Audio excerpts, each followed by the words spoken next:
Test கிரிக்கெட்டில் இருந்து ஓய்வு பெறுவதாக அறிவித்த ரோஹித் சர்மா, இந்தியா ஒருநாள் மற்றும் டெஸ்ட் கிரிக்கெட் அணியின் அணித்தலைவராக அணியை வழிநடத்தி வந்தவர் ரோஹித் சர்மா.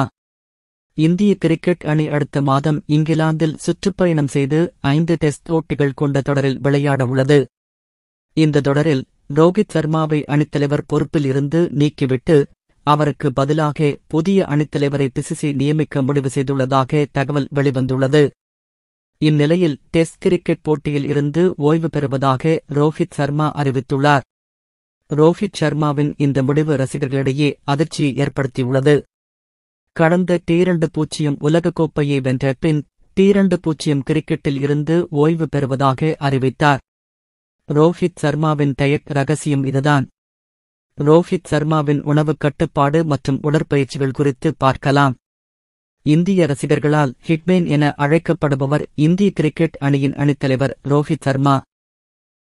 சர்வதேச போட்டிகளில் அதிக சிக்சர், ஒருநாள் போட்டிகளில் அதிக இரட்டை சதம், ஐசிசி நடத்தும் அனைத்து வகையான தொடரின் இறுதிப் போட்டிக்கும் அணியை அழைத்து சென்ற ஒரே அணித்தலைவர் என பல்வேறு சாதனைகளை படைத்துள்ளார்.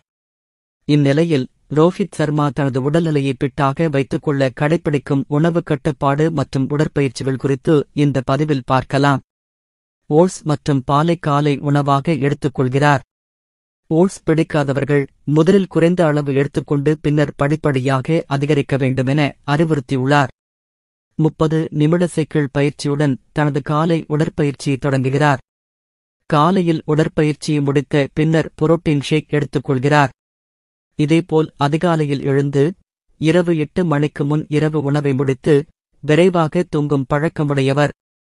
தனது உடலை வலுவாக வைத்துக்கொள்ள டஜன் கணக்கில் முட்டைகளை எடுத்துக்கொள்கிறார்.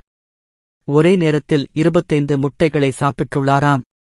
உடலின் வளர்ச்சிதை மாற்றத்தை மேம்படுத்த குறைந்த கார் கொண்ட உணவுகளை எடுத்துக்கொள்கிறார். இதன் மூலம் உடலில் உள்ள கெட்ட கொழுப்புகள் நீக்கப்பட்டு ஆரோக்கியமான கொழுப்புகள் அதிகரிக்கிறது. பசுவின் பாலில் இருந்து தயாராக்கப்பட்டு அதிலிருந்து வெண்ணெய் பிரித்தெடுக்கப்படும் போது கிடைக்கும் வே புரோட்டீனில் அதிகளவில் புரதச்சத்து உள்ளது. இதிலுள்ள அமினோ அமிலங்கள் உடலின் நோய் எதிர்ப்பு சக்தியை அதிகரிப்பதோடு சிறந்த ஆக்சிஜனேற்றியாகவும் செயல்படுகிறது. கிரன்ச்சஸ், லெக் ரேஸ், புஷ்அப்ஸ் மற்றும் புல் அப்கள், கோன் டெல்ஸ், லேடர் டெல்ஸ் போன்ற உடற்பயிற்சிகளில் அதிக கவனம் செலுத்துகிறார். கடுமையான உடற்பயிற்சிகளுக்கு பின்னர் நீச்சல் பயிற்சி மேற்கொள்வதை வழக்கமாக வைத்துள்ளார்.